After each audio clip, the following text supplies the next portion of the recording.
Good evening, ladies. It is week 16. It is the semi-finals in the Maslin Football League. 4 teams left.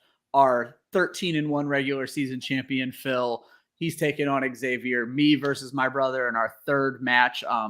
Second match in 3 weeks. Third match of the season. It's going to be a crazy week. Welcome, Dan. How you doing tonight? Doing great, man. Excited for this weekend. Christmas, football. What could be better? So I mentioned this in Call of Duty, and you didn't really react. Dan and I play Call of Duty together often. Are we concerned about this weather jamming up any of these games, or do we think the NFL is going to persevere and we're not going to see any weather delays or any crazy stuff going on? I don't think you're going to see any weather delays or anything like that, but I think it's definitely going to affect the games and it's going to affect the fantasy outcomes. I expect a lot of low-scoring games this week. I saw the Bills are leaving a day early because they're calling it a once-in-a-generation storm in Chicago, which I just find not the words I like to hear combined with football. So I think that the person you heard that from is overblowing the storm a little bit. It's not really – I'm a weather nerd. I'm telling you it's not going to be like crazy. Well, it seems like that's the cue is everybody's overblowing it. People were overblowing the weather in this Jets Jaguars game. So it's going to be windy. It's going to be super cold, but I wouldn't call it generational in any imagination. I like it. But a lot of teams left early. The Bengals, they left early and they're already up in New England for their game on Saturday as well. I think a lot of teams that were in the Northeast or Midwest planned ahead of time just to be safe. Yeah. If you're actually paying attention to this show, I don't think there's a way you could have missed it, but the majority of NFL games are on Saturday this week on Christmas Eve. There will be 3 on Christmas, and there's still a Monday night matchup, though. It's a very dreadful Monday night matchup that actually doesn't have much playoff implications. No, I disagree. Chargers are in against the Colts. Yeah, but all of the Chargers' best players are on teams that don't matter anymore. I meant playoff implications for our league. Yeah. My bad. Yeah, no, definite real playoff implications. For our league, those teams all got bounced, so it doesn't matter anymore. So let's get into it. Not a lot of games to talk about. I'm not talking about any of the consolation games this week, as in the games for 5th place and all that kind of nonsense. So we basically have 4 games. I only prepared to worry about Rob and I's matchup. Well, no, I am talking about those games. I'm only talking about the 4 games that have stakes. And so let's get into it because you and Rob have the lowest stakes matchup. Rob and Dan playing this week for $50 for their money back in the league. You guys faced back in week 6. Dan, you won that matchup by 27 points. I didn't do a roster comparison this week. So I was looking this matchup over. And Dan, I was right about you last week, taking on Greg and getting the win. I think you lose to Greg's rival this week. I think Rob gets the win. The edge at quarterback is enough for me to pick Rob in this matchup. That's all I would really need. Yes, both quarterbacks are dealing with the weather, but Deshaun Watson sucks and Josh Allen doesn't.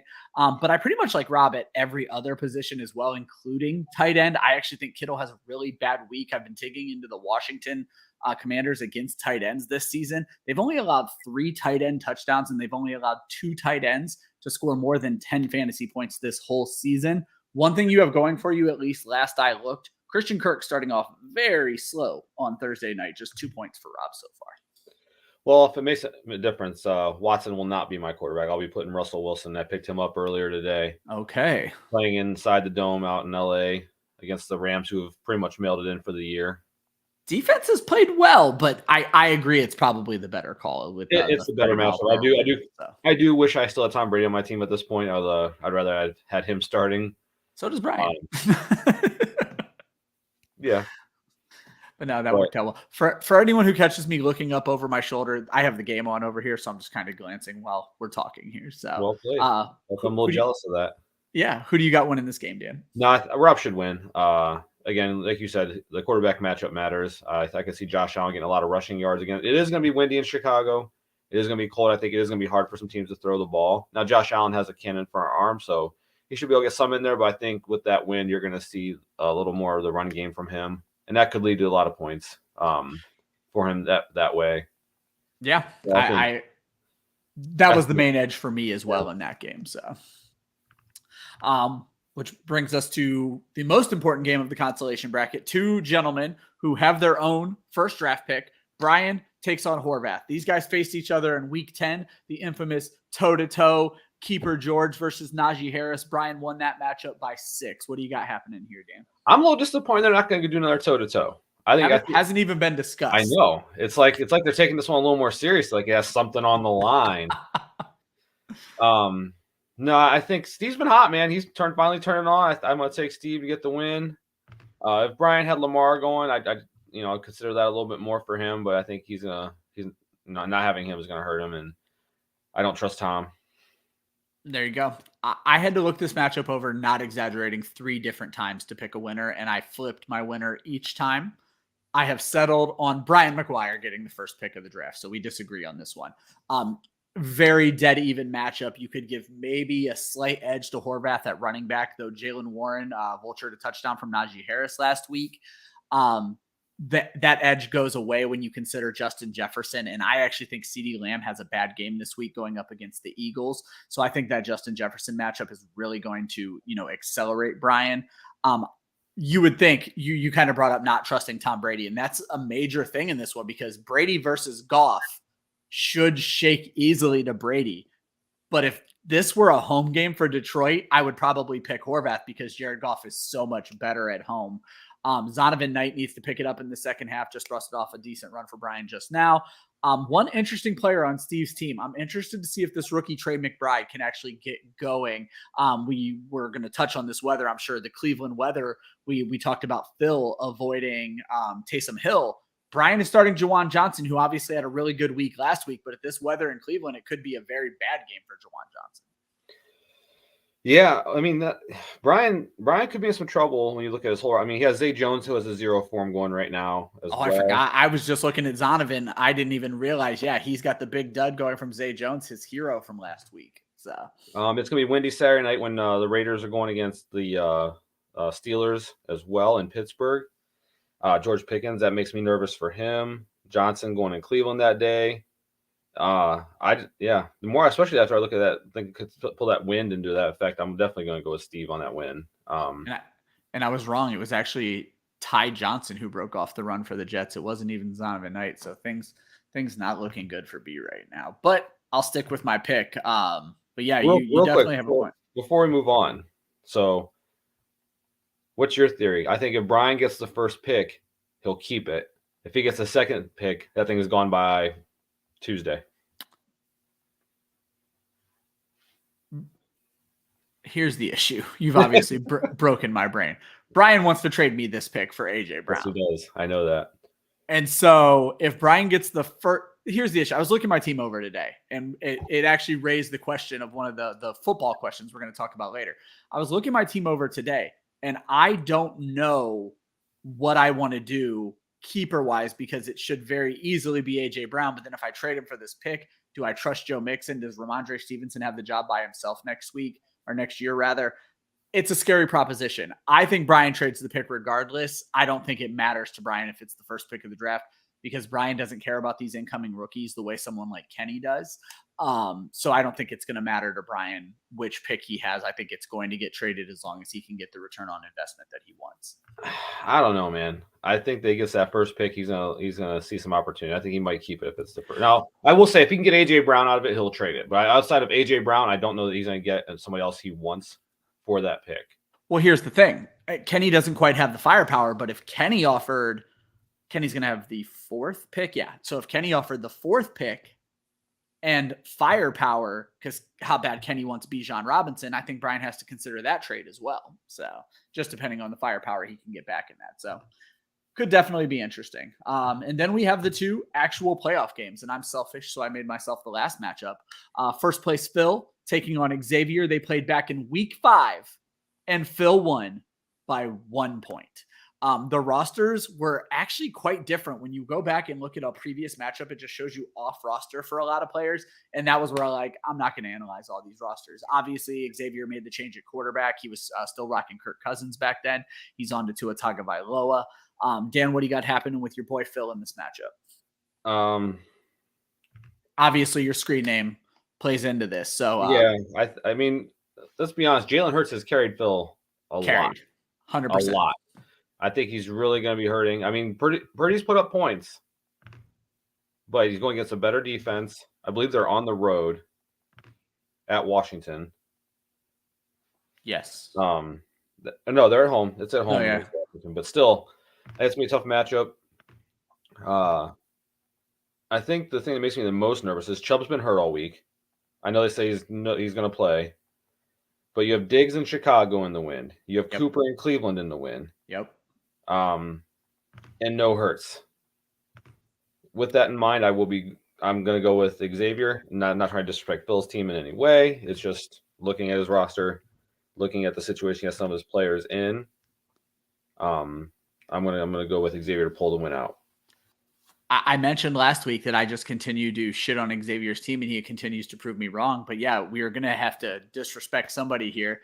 And I'm also disrespecting Phil. I think Xavier pulls this win out for a second time this season. The edge at quarterback is likely going to be enough because I agree with you. I don't trust Brock Purdy. Washington's defense has been better than you would think. They are actually one of the top teams in the league at shutting down tight ends and shutting down running backs. And that's all San Francisco really has right now. And if they're able, they're not going to shut down Christian McCaffrey, which obviously plays into Xavier's team. But if they're able to slow Christian McCaffrey and shut down George Kittle, this could be a very bad game for Brock Purdy. And whereas Tua's taking on a pretty leaky Green Bay defense, and you hit a lot of things that I was going to say. Nick Chubb should be good, but he's hurt. And then you have Diggs and Cooper in this snowstorm. Jerick McKinnon is an X factor, but it's hard to call him an X factor when right across from him in the flex is Christian McCaffrey. The one ballsy move that we spent the entire show talking about was Taysom Hill versus Evan Ingram. I have been notoriously down on Evan Ingram this season, and he is making me look silly these last 3 weeks. He's sitting with 106 yards right now.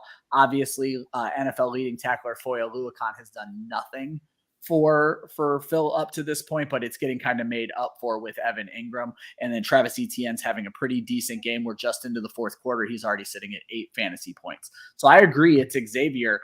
What does it take for Phil to win this matchup for you? Is it going to be the weather being overblown in the Cleveland and Buffalo game and these wide receivers being able to do something? I think if Xavier's team is out and does what they've been doing, I think I think he's going to get the win. It just comes down to Xavier's team just having a bad week. Unless Xavier's team just has a bad week, I think he has the win. If he just puts up what he's been doing the last few weeks, he should be good to go. Oddly enough, in a league I'm in with Xavier, I chose to play Dallas Goedert over Evan Ingram. So I'm going to be rooting for Dallas Goedert to outperform Evan Ingram. Thus, I'm rooting for Xavier to outplay Phil in this matchup. So, but no, I think it's Xavier. I agree completely. And then it's me versus Taylor. Back in week 14, Taylor beat the hell out of me. It wasn't really beating the hell out of me, but regardless, that New England touchdown at the very end of the game sealed the deal. Dan, you were hoping that was going to get me out of the playoffs. It did not. 3 versus 6 seed. Dan, let's hear it. Taylor won the first matchup too, didn't he? Yes, so back in week 2-0 against you. Here's something you look up. Has anybody ever gone 3-0 against someone in one season? Ooh, so I was telling you guys earlier, and by you guys, I mean you and Brian, I looked up if rivals had ever met this many times in a season. We just started this rivalry thing last year.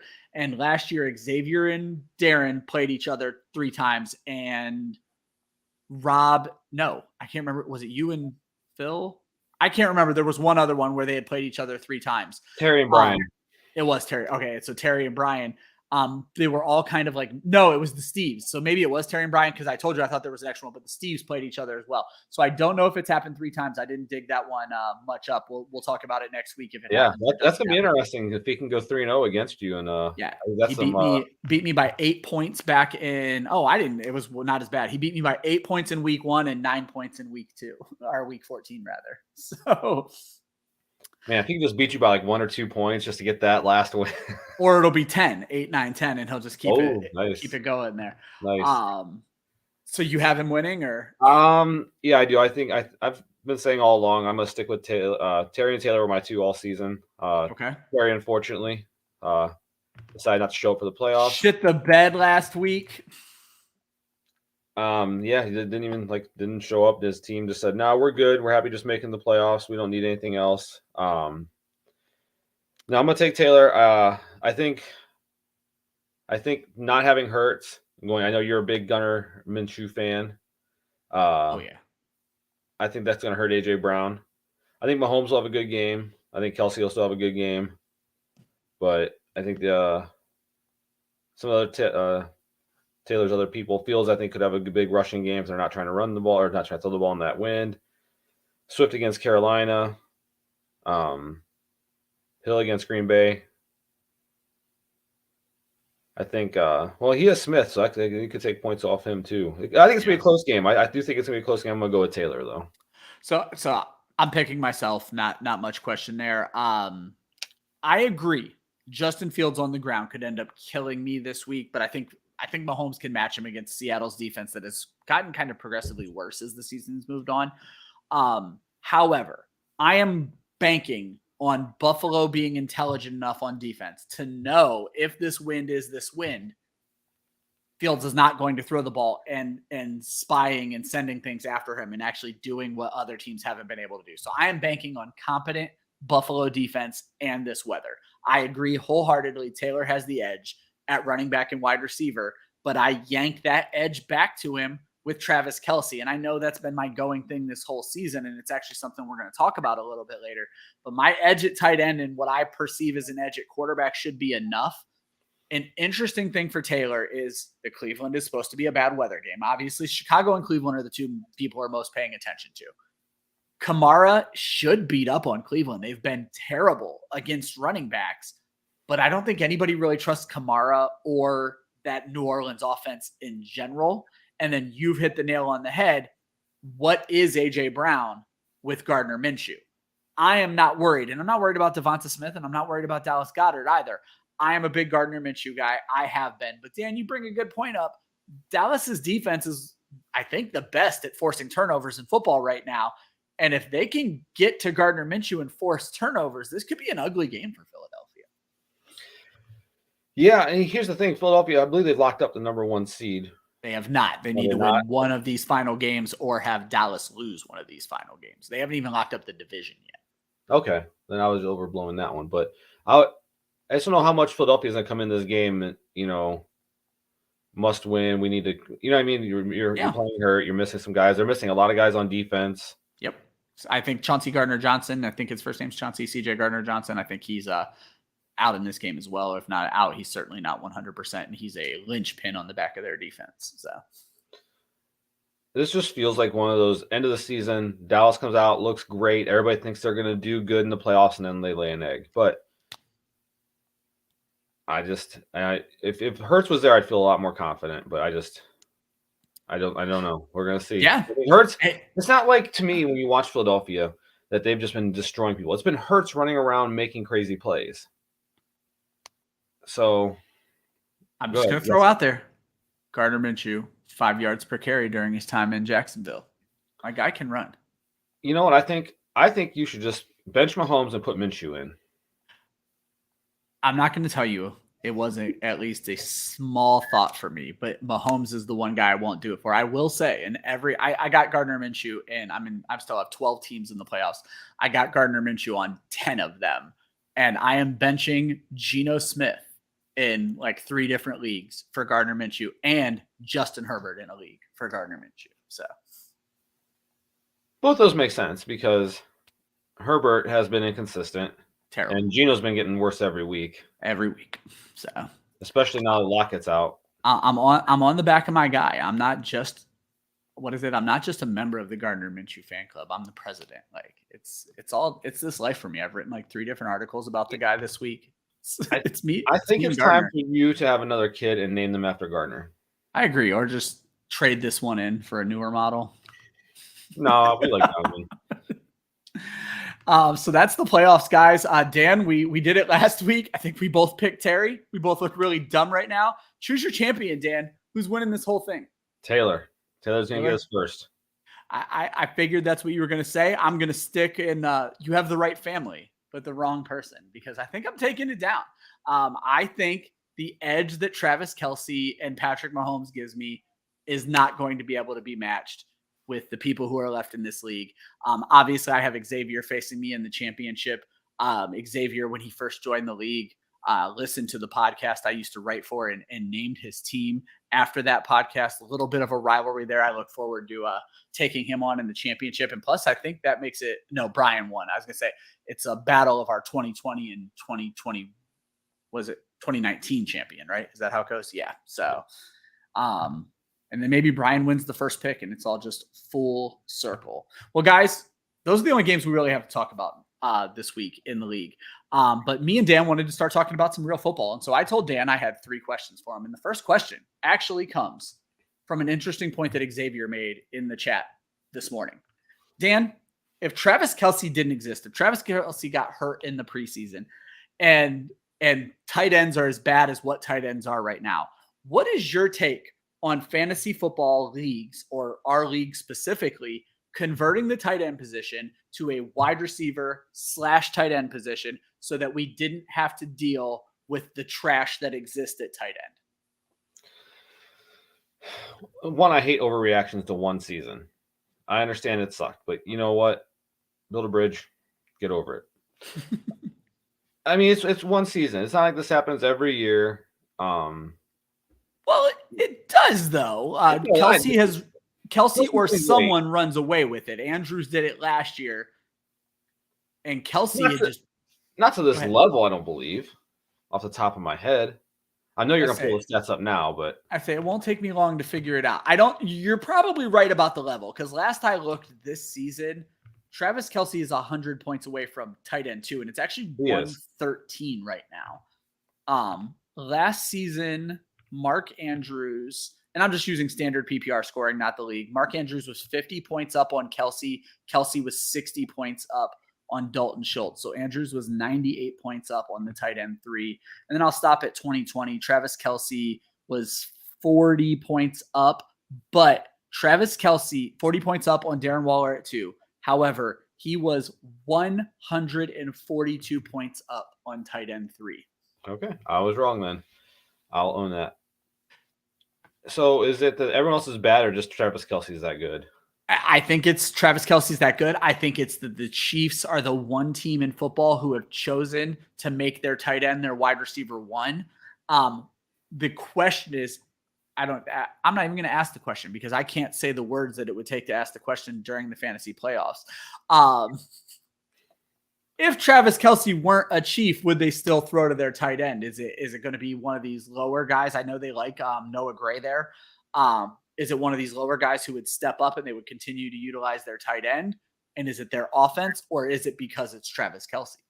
When you watch their offense play, they like to throw to tight ends, and they've been doing more than just Kelce this year. They've been getting Jody Fortson has been involved, and he's a wide receiver turned tight end. So I believe that the tight ends would still be utilized a lot in that offense, but I think Travis Kelce is special, and he makes them focus a little more on him. And I think you'd see a lot of tight end usage just be more spread out if Kelce wasn't there. I guess my next question to follow up on this, Dan, would be, do you see, obviously Kelce is heads and tails 1. Do you see the guys who used to be good, Mark Andrews, Darren Waller, I guess it's George Kittle, do you see those guys getting back into a more significant role next season? Because they've all had their warts. Mark Andrews has dealt with inconsistent and hurt Lamar Jackson. George Kittle has dealt with a revolving door at quarterback. And Darren Waller's been hurt himself and is now dealing with Devontae Adams. I think they're all, I know for a fact Andrews and Kittle aren't going anywhere. I believe Waller is still a Raider next year, though there were trade rumors with him this year. Do you see those guys returning and this becoming a big 4 again, or do we see new guys emerging at the tight end position, or is it just going to be like this for a little while? So I think that if Lamar Jackson was still healthy, and Andrews also got hurt this year, I think if a healthy offense and a healthy Andrews, I think he'd still be putting up points. Yeah, George Kittle has been hurt by the revolving door tight end, but I think he's still going to be a prominent tight end.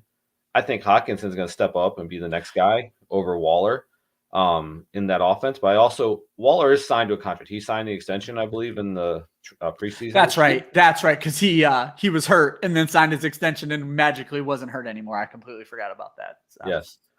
But I also see a world where I could see Waller still getting traded just due to financial issues and with the Raiders. We'll we'll see where the salary cap shakes out and where they get in the offseason. But I could definitely see that happening where they're going to want to shake things up and see that whatever they did this year really didn't work for their offense. All right. Let's keep talking about next. Oh, go ahead. We never really gave my final answer or your final answer. What do you think? Or what do we think? Should we get rid of tight end as a sole thing? And I personally don't. I like the intrigue of having that position. I mean, look at Evan Ingram tonight having a great night. Whereas if we let that be a wide receiver position, would Phillip even start him, or would he start another receiver? You know what I mean? Certainly not.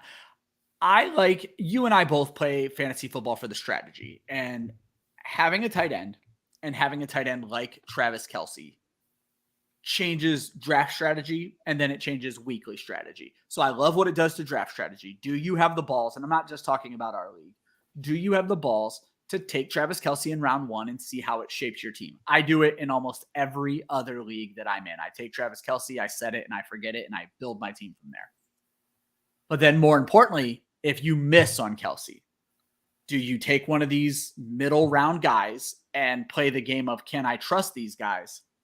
Or do you take a late guy and stream? And then I write articles about streaming tight ends, and I like to be very blunt. I give 5 tight end streaming options every single week.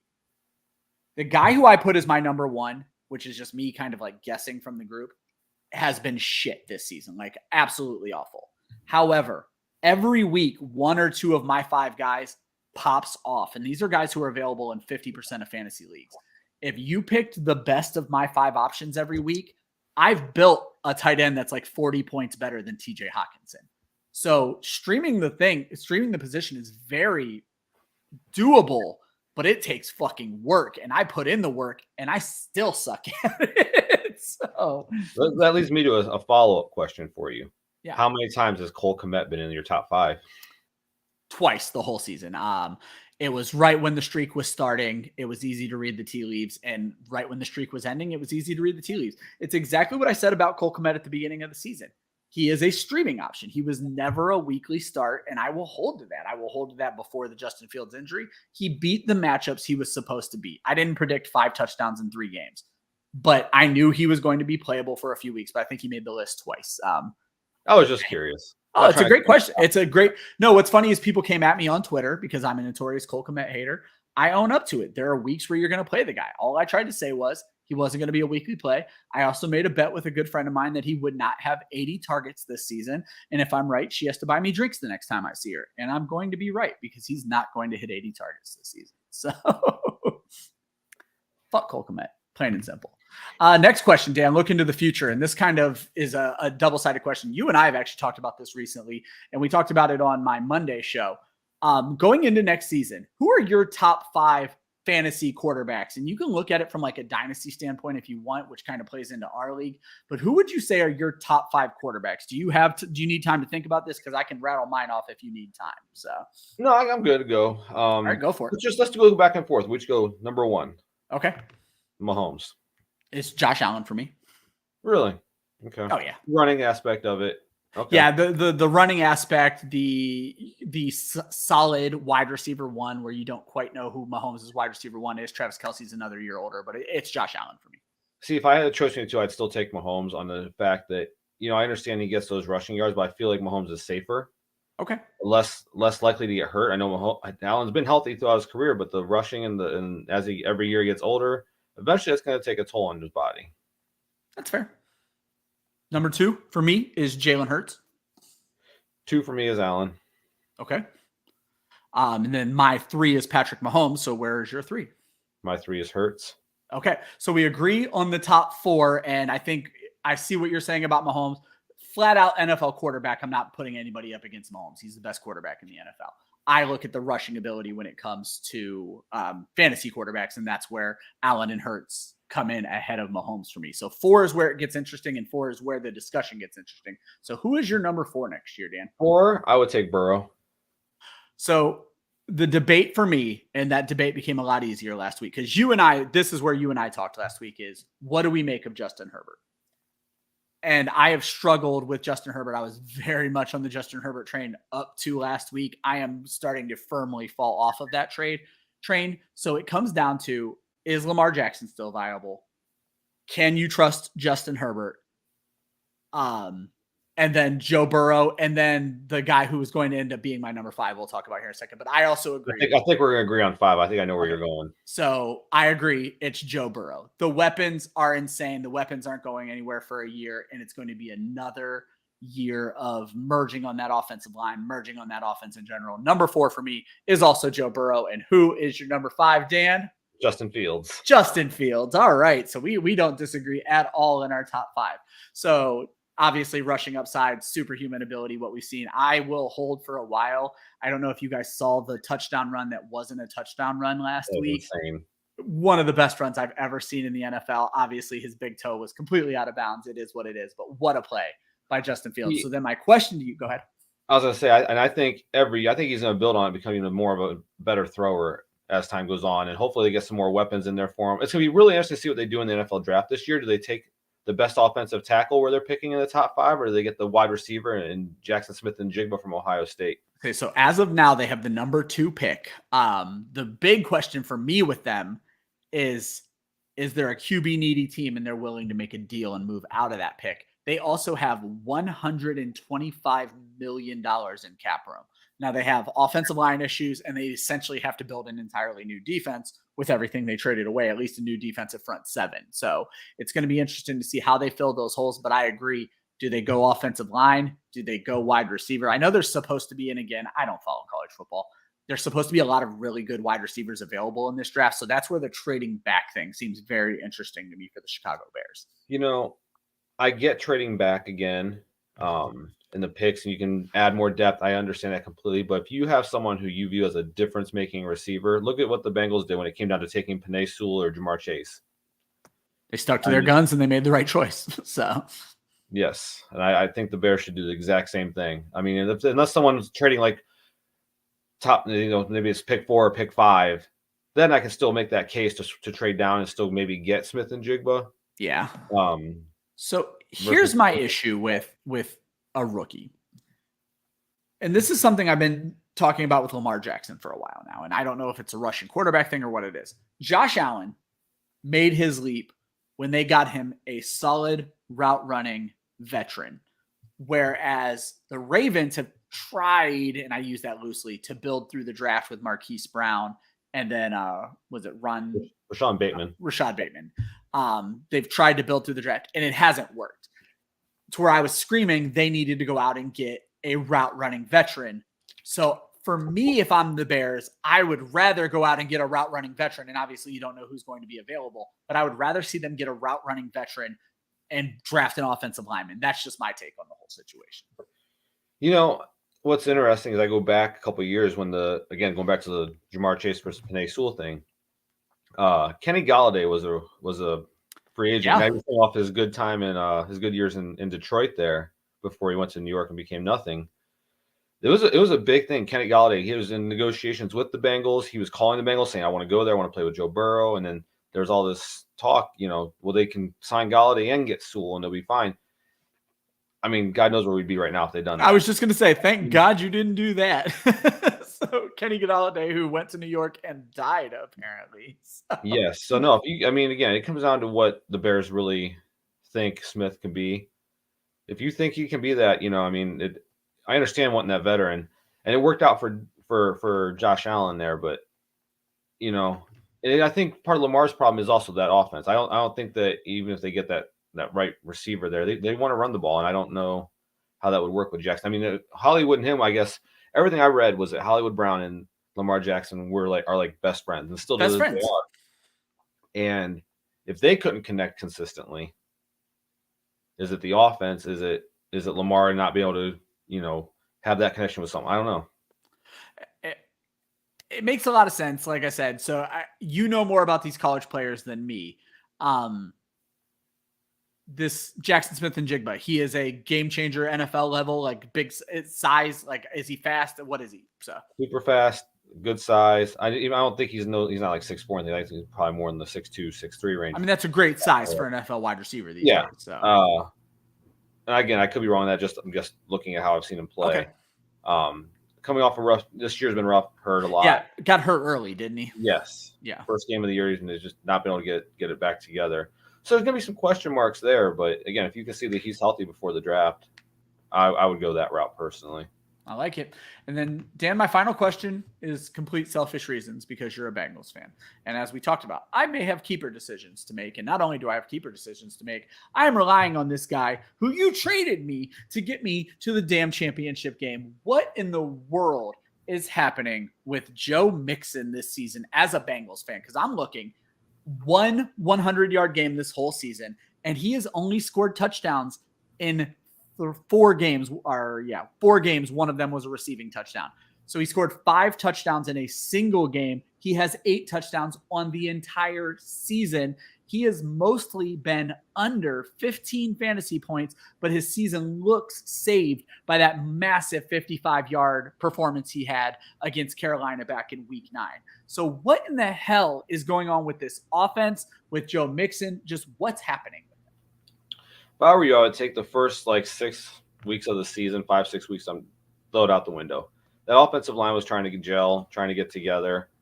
If you look at the numbers on yards per rush, and the offensive line win rate awful on rushes, first 5-6 weeks, terrible. Since then, one of the top 5 offensive lines in football, from pass protection, from running the ball, yards per carry for him and Samaje Perine. He's still getting the bulk of the carries. I think he's probably about 65 to 70% still out touching Samaje. It's just game flow just hasn't worked out great for touchdowns. In when you have those receivers and you get inside that 10-15 yard line, they're getting wide open in the end zone. You're not going to keep throwing. You're not going to keep running. You're going to throw it to them. So I think that's part of it. I am interested to see what happens this offseason for Joe Mixon. He makes a lot of money. And the Bengals want to sign Joe Burrow, T. Higgins, and a linebacker, Logan Wilson, to contract extensions. Now, the Bengals, as great as they've been, they still have number 5 in the NFL in salary cap space going in next year, which is because I knew you were very pumped about their salary cap situation coming into this season, and they didn't spend all of it. So they spent a ton. They went up against the salary cap this year. And then you guys are letting that safety walk, right? Yeah, Jesse he's Bates, gone. Yeah. Jesse Bates is going to go.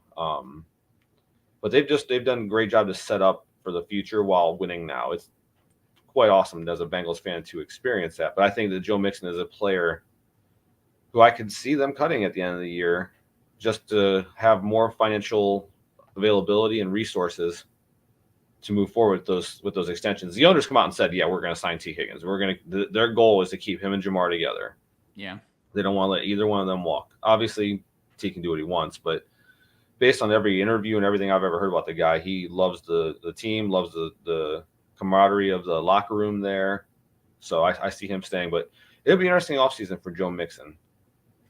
He's on his second contract right now, right? Yes. Okay. Yes. He's about halfway through his second contract. So my question, and you said he got paid. Okay. Because my question is, personality-wise, is Joe Mixon at a point in his career, would he give them a discount to build a super team? I would say no. Okay. I mean, I think he's an ultimate. He's a captain on the team. They love him. Don't get me wrong. Like the coaches love him, the players love him. But I think there comes a day when you have to make those financial tough decisions. And in the NFL, it doesn't make sense to really pay running backs. There you go. I mean, and you guys kind of paid him before you had this new foundation in place of these elites at pass catchers. So, yeah, yep. But I think that the way that offensive line is playing, and the way obviously the touchdown wasn't there this week. You needed it, but I think the way the offensive line is playing, the way he's running the ball, and the yards per carry, and the win rate, and everything. I mean, they're utilizing him more in the passing game this year than they've ever done in the past. Yeah. If he's still on the team next year and you have a full season with that offensive line playing the way they're playing, because all those guys are signed back next year. No one's leaving. It's going to be the same group. It's going to be the whole same team next year. Again, you just break down from that week 6 on of how this offense has looked. That's what you're looking at for next season. So I think the issue Brian's going to run into is I am a slow mover when it comes to making these types of decisions, and he is not. So he's probably going to make a trade before he ever gets a chance to trade with me. So Brian, I think I made a fair trade offer to you, buddy. I mean, if you're still paying attention. Yeah. Not sure you guys are still watching at this point. I'd say let's be clear. Maybe Taylor maybe Phil and Xavier, and definitely our boy Drifter, who I'm hoping goes by and watches the show when we're all said and done. Nobody else is watching. I can see Kenny still watching to this point. I think Kenny just loves football, so I could see him still hanging out. Rob's definitely still watching. Rob has flat out told me he wants to hear these or watches these shows till he hears us talk about his team. Though to be fair, this is the I was gonna say that no, you guys are playing. I said this is the first time we've talked about his team, so well, actually, go 40 minutes. But he's about ready to board a flight to Italy, so he has nothing. What else does he have to do? But exactly time to watch this show. 40 minutes to kill. All right, Dan, let's get out of here the way we've been getting out of here. What's that? He might watch it twice. There you go. Let's get out of here the way we always get out of here, though. Nobody else is participating anymore. You all suck. Last week's high score at quarterback was Josh Allen. At wide receiver was Zay Jones, obviously. But Dan, you beat the hell out of me with your Jalen Hurts, Travis Kelce call of 46 total points against my Justin Herbert, Derrick Henry, get Terry bumped out of the playoffs, 26 points. So, Dan, you were the big winner last week. Since you were the winner, I'll let you pick first and see if you step on my toes at all.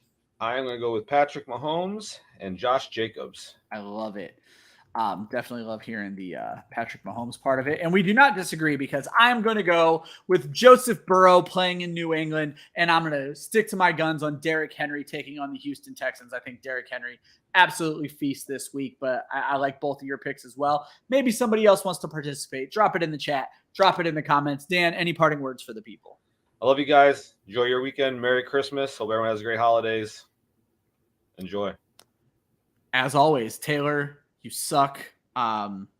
You tried to trick me this week by telling me that all your daughters wanted for Christmas was for me to drop Patrick Mahomes and Travis Kelce so you could get a win. I don't give a shit what those little girls want for Christmas. You're going down. Your team sucks. Your family sucks. I'm going to win this whole championship. Everybody have a great Christmas. Go Taylor. No.